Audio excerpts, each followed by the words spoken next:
Good Saturday afternoon, everybody. I'm Danilo Evangelista, and welcome to our off-season The Hurricane Hub discussion for Saturday, once again, May 6, 2023. First discussion of May. Sorry I haven't posted for a few weeks. Was sick for the last 2 weeks. I'm better now, so I'm back here posting, and of course, good time to post too, because we're now in May, and we're almost in June, and that's a matter of fact. Of 26 days till June 1st, the start of hurricane season. We are almost there.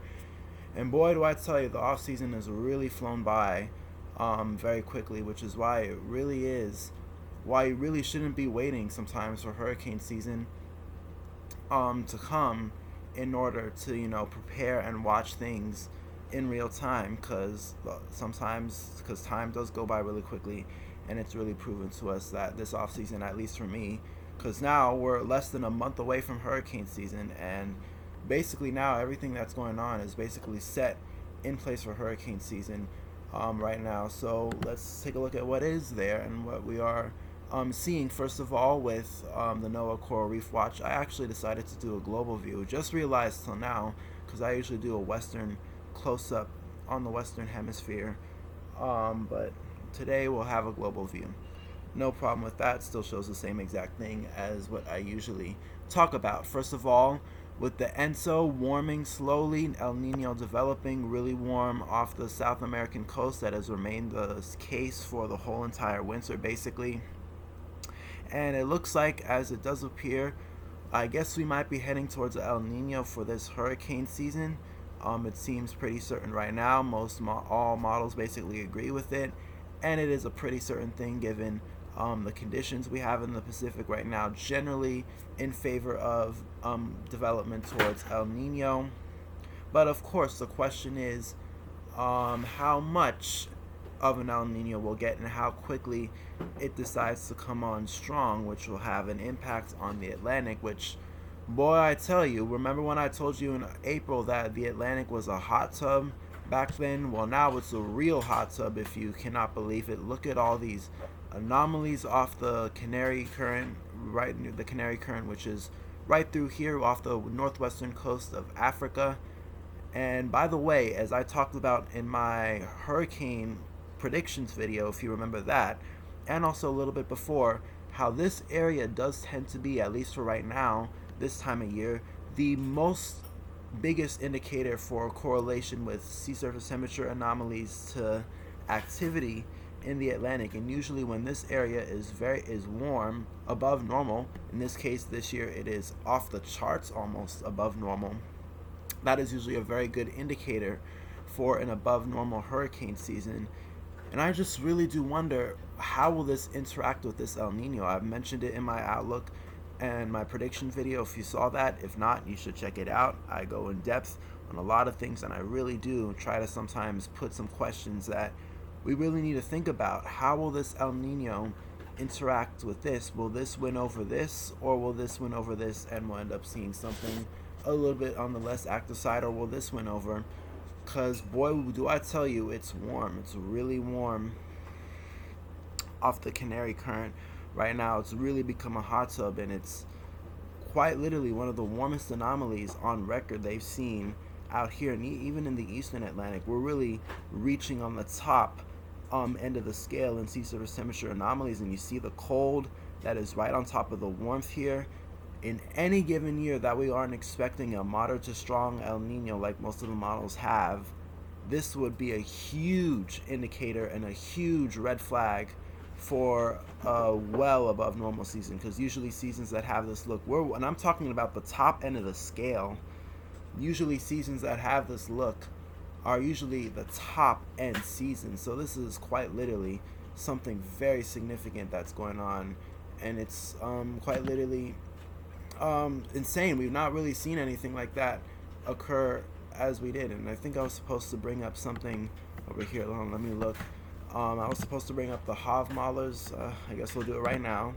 Still showing the same thing, so why not? But I was going to mention to you, if you take a look at the let me close this tab because I don't want to cramp up my computer, but this is the GEFS, the 850 Zona wind anomalies, which part of the reason why it's been so warm over here is the trades have been very calm over the last 2 weeks. Especially, we've had a really strong negative North Atlantic Oscillation, NAO, which weakens the trades over the tropics, and that's really allowed it to cool, to really warm up to the level it's been.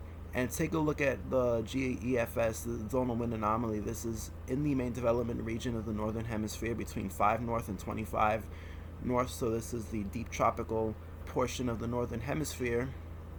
And look at the zonal winds in the Atlantic. You see over the next few weeks that those in concern of whether or not this will cool down, look at that. We're expecting this to continue. These reds indicate zonal wind anomalies much below normal in the westerly range, and these blues indicate winds coming out of the east. We've had trade winds over the last few days in the Atlantic, but certainly not enough to reverse something of this significant warming of this significant level. It's really been something insane. And over the next few weeks, we're expecting MJO to move into the Atlantic, and I should have brought that up, but we'll talk about it another time.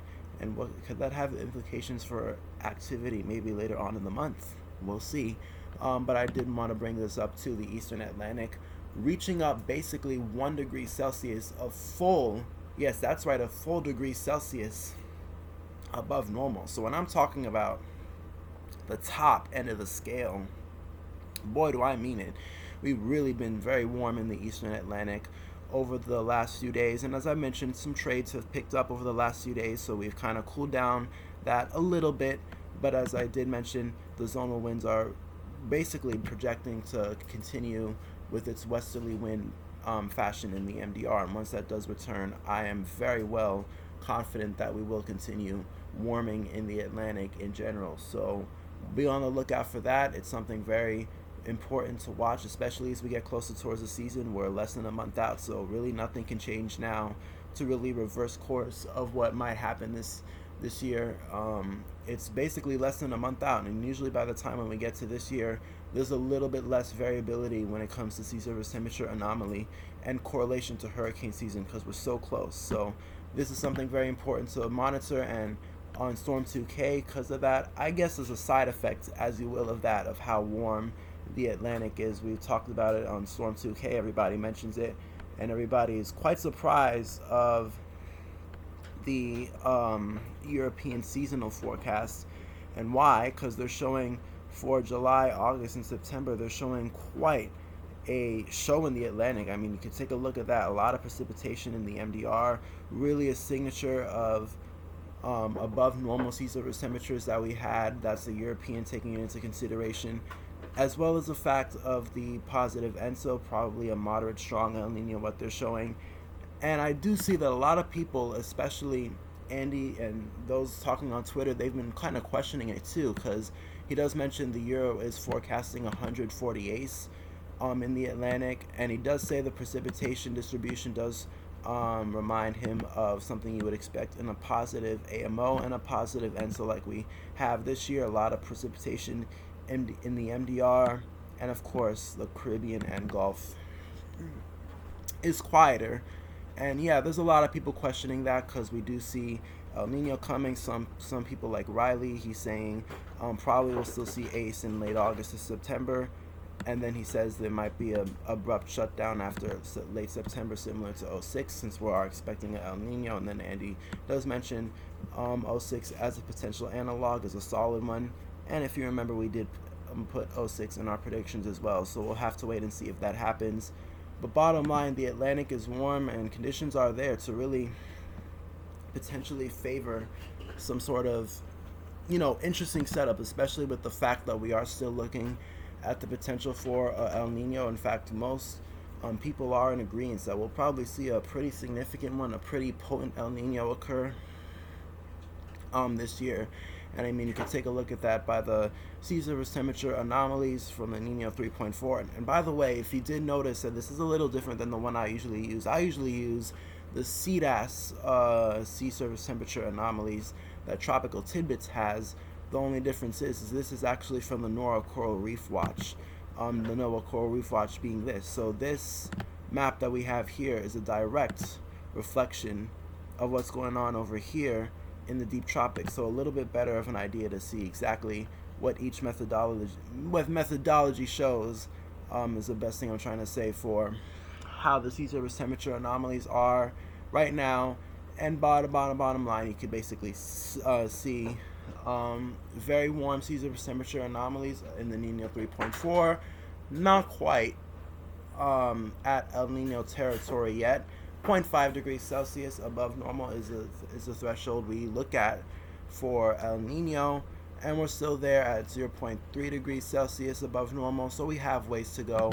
And if we take a look at the SOI, one thing I've mentioned over the last few weeks and basically through most of the winter is the continuation of the SOI, the 90-day average in the positive territory.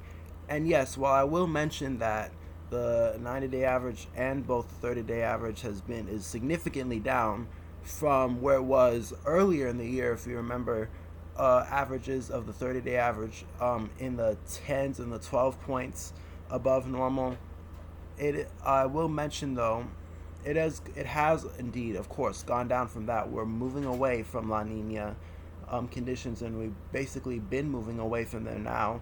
La Nina, at least, of course, according to NOAA, at least, has ended about a month or two ago.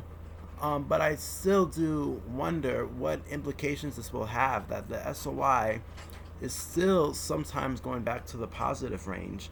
Because usually, if you're not familiar with SOI, we usually talk about how positive is more or less indicative of trades in the Pacific in general and atmospheric conditions more favorable of La Nina, while in the negative territory, which we have been for a few weeks now, especially with these westerly wind bursts that we've been getting in the Pacific, you do notice how we would see the SOI tank during those times, but after that it does go back up to neutral, if not even slightly positive. So it's something to question though, especially when it comes to the development of this El Nino, because how quickly this El Nino comes on and how strong it comes on quickly. What's the best way to say this? How strong does it get quickly? How fast does it get strong? That's what I'm trying to say. Is really important, and a good way to look at it is trying to look at the SOI to see what the values are, and we're still in the positive. And as long as we do still say, around neutral or positive, that's not really indicative that we're in a rush towards El Nino. But of course, it's still indicative, especially from our atmospheric pattern that we've had months ago when we were in La Nina. We've definitely changed from then, so we're seeing a change. But the question is, how does this trend, in order to see how much of a pace we're going towards El Nino, which is still a question we need to figure out, and we'll probably see within the next few weeks what occurs. Because and one reflection of the positive SOI that's been kind of going back and forth, I have the Zona wind anomalies up from the GFS forecast. This is the pass all the way from April 6th to May 6th, so this is the verification, I guess, if you will. And you notice how the Zona wind anomalies, I'd assume when you remember when the SOI, if you look back here, when it tanked sometime in April, notice the Zona wind anomalies are much more westerly, indicated by the yellows and oranges. And then, of course, the SOI coming back to neutral, even slightly positive, which is occurring right now. You see blues, which is representative of trades in the Pacific. Now, of course, we'll have to see the future of whether or not we go back to westerly, because you do notice here in the future pretty strong trade wind bursts, the westerly wind bursts being forecast by the GFS within the next few days. MJO expected to come into the Pacific. People saying that this could maybe push us towards El Nino territory finally. We'll have to see how much the SOI tanks, because that is one big indicator of how the atmosphere is. It's really a mystery right now still of how strong or not we're getting this El Nino. It is more or less certain that we are heading towards the El Nino, and probably will be there at some point this year. But of course, how, when, and how strong is still the question. And westerly wind bursts coming in the Pacific, as I said, we'll see the answer then. Maybe how strong of an El Nino we'll get. Taking a look now, though, at what's going on right now, as of yesterday, I believe. This is the NOAA map.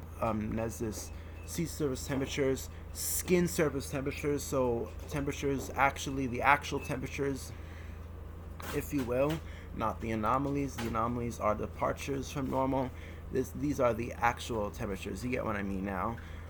Taking a look at the Gulf of Mexico, still somewhat cold in the northern Gulf. We've had, of course, as I mentioned, negative North Atlantic oscillation, so we have been seeing more of a jet pattern that's favorable for fronts to dip down across the United States. It's not like we have a big southeastern ridge and that's been warming everything up, though that is coming in the next few weeks because it is May and we're getting towards June, and very soon we'll be in summer, and that's usually when we have this big southeast ridge pattern that kind of pushes air from the south to the north, warms up the whole Gulf.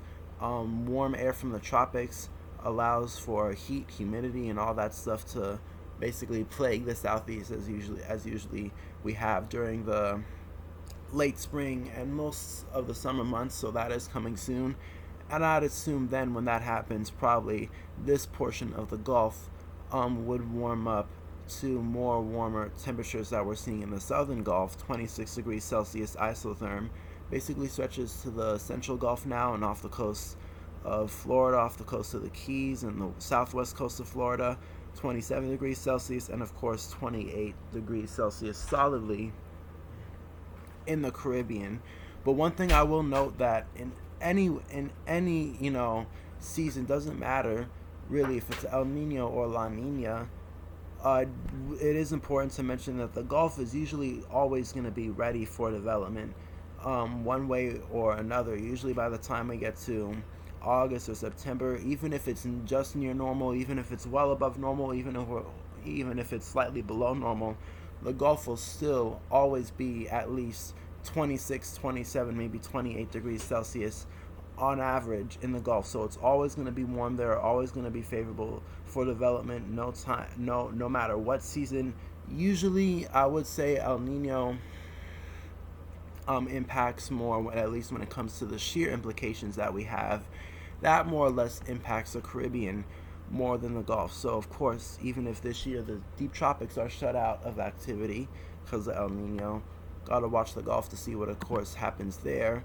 And of course off the southeast coast, since that is closer to home, that too has been warming. 24 degrees Celsius along most of the loop current, along most of the Gulf Stream. I would say is probably a little colder than we have seen in the last few years, especially when you go towards what we're seeing right now in the subtropics. Much colder look in the subtropics, which correlates very well for the very warm look that we have in the deep tropics, but still warm off the southeast coast. 26 degrees Celsius off the coast of South Carolina. I believe that's 26 degrees Celsius, right? Yeah, that is 26 degrees Celsius. And of course, once we get the southeast ridge to come, this will all warm up and we'll see 26, 27s all the way up to the coast. Now, as I did mention before, as we usually would, since it's now getting closer to hurricane season, we'll start to look at this more often. This is the 850 millibar relative vorticity, and you do notice right now, as it's still May, we're still not in hurricane season yet, so we're still going to see these mid-latitude big vorticity signatures, which is indicative that we have a lot of energy still in the mid-latitudes, because we're still transitioning away from winter. We're still in spring, and summer does not start for another month and a half, so we'll still see this occur in the mid-latitudes. A lot of energy there, but watch in the next few weeks as the energy begins to transfer further south and we see tropical waves move off the coast of Africa, and we'll start to see these pockets of energy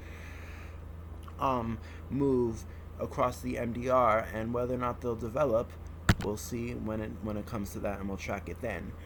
Wind shear, of course, in the Atlantic, we're still in May, and we're still seeing influence on the mid-latitudes, so a lot of shear right now, of course. We'll watch in the next few weeks as we start seeing more of these greens kind of take over the Atlantic, and maybe oranges too, since it's El Nino, and maybe some reds in the Caribbean and portions of the western MDR, as to be expected in an El Nino. But bottom line, I'm trying to say, watch as we start to see wind shear calm down in the Atlantic as we are moving away from spring and the influence of the mid-latitudes and more towards the summer, when we start seeing more favorable conditions in the deep tropics and of course the development of storms.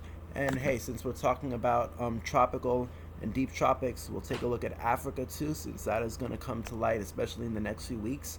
African monsoon starting very soon, and let's taking a look at Africa. We do already see quite a bit of energy right there. Some very strong thunderstorms, I believe, just south of Nigeria. I think Nigeria is somewhere in here, and then I know there's Benin and Togo over here, and then there's Cameroon somewhere off to there. But generally, right now, there's a lot of convective activity, and of course, over Central Africa, a lot of convective storms there. Probably not associated with the African wave train just yet. That'll take another few weeks to set up.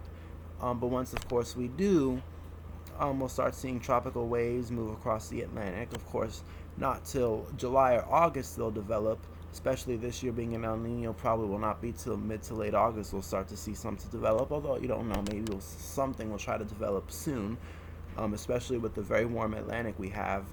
But I'm very interested to see how this very warm Atlantic, fuels what goes on over Africa, because those two have a correlation. Strong African monsoon, warmer Atlantic, those two have a very good correlation with each other, which is one of the big things I'm watching this season to see what exactly happens. So watch Africa too over the next few weeks. And since we're also in May, we're also closer towards May 15th, which is the start of the Eastern Pacific hurricane season. That is 9 days away from now. We're getting closer to the Eastern Pacific hurricane season. That starts May 15th. And of course, for those that do believe the Atlantic should start May 15th too, we're getting very close to that. So why not take a look at the GFS and see what we're seeing over the next 5 to 7 days, as I usually do. Of course, nothing going on since it is mid-May still. But let's why not go all the way to the end of the run. Not much going on right now. It is May 21st, but of course, over the next few weeks, we'll probably start to see a lot more occur, and we'll probably see some modeled storms occur over the next few weeks, since we are getting closer to hurricane season. And of course, MJO and intraseasonal favorability will also become a factor, but at least for what the GFS has right now, nothing of concern. And of course, we're just getting started. It is a few weeks away. The hurricane season in a few weeks, we'll really be talking about whether or not we'll have something to develop. It's going to take some time, but we're getting there. Trust me. But since it is May, we are still in severe weather season. Severe weather season does not end really till the southeast ridge really takes control, and we start seeing much less influence of troughs digging down from the United States, at least in the southern portion of the United States. The northern portion, with their severe weather across the northern United States, I believe that actually peaks during the summer. So when it comes to severe weather, if we want to talk about anything severe weather related, of course we'll have landfalling tropical systems that bring some severe weather tornadoes with them. That does tend to happen, but really any big severe weather events tend to happen in the northern plains and right around this region of the United States, the northern region. And when we'll start looking towards severe weather during the summer, the northern United States will be the place to be, while the south is more or less humid, of course, since we are looking at summer conditions. But for now, we're in May. We're still in severe weather season, and it is very active today. Enhanced risk for portions of Texas, the tornado risk, at 2%, so maybe not much of a tornado risk, but wind and hail, the biggest concern for today. Tomorrow, a slight risk too for portions of the Midwest. I believe we're talking about Iowa and portions of, I believe, Missouri and Nebraska, and also Kansas. Slight risk for their tornado risk. Let's see, 2%, and then of course the concern will be wind and hail though. So maybe not much to worry about tornadoes, but slight risk again for day 3, which I believe is Monday. Slight risk for portions of the Midwest again. So you do see an active pattern occurring right now. It is May. We're still in severe weather season, so don't let your guard down yet. But right now, it's at least for the next 4 to 8 days after that. Unpredictability too low, but assuming that it is May, we'll probably have something pop up during that time. So with that being said, that is really it for this discussion. We'll probably see what's going to occur next week. I believe some models will come out. NMME maybe. The Euro seasonal did come out, I think, either yesterday or the day before, where everybody's talking about that. Pretty active look in the Atlantic, at least, compared to what we're expecting with El Nino. I guess it is a sign of the positive AMO, the very strong warm Atlantic that we have as a factor in there too. So we'll see how that fares out, and then we'll see if anything else does pop out, and in fact if maybe any potential signs for development that we get to by the time we get to next week.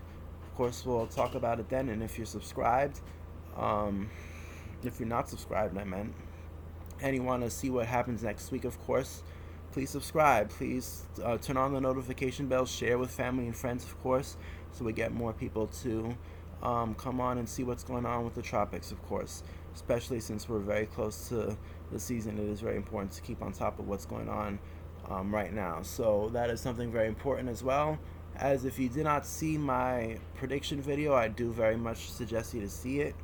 Very interesting stuff there, and give me your thoughts. Comment what you think on the video. Let's get more people to watch it. And of course, comment what you think, comment what your thoughts are, and what your predictions are, and what your view is on the hurricane season. I would like to see that as well. But that's it for now. Thanks for stopping by. Enjoy the rest of your weekend. Stay safe and continue to watch the tropics. We'll see you back next Saturday. And of course, earlier if needed.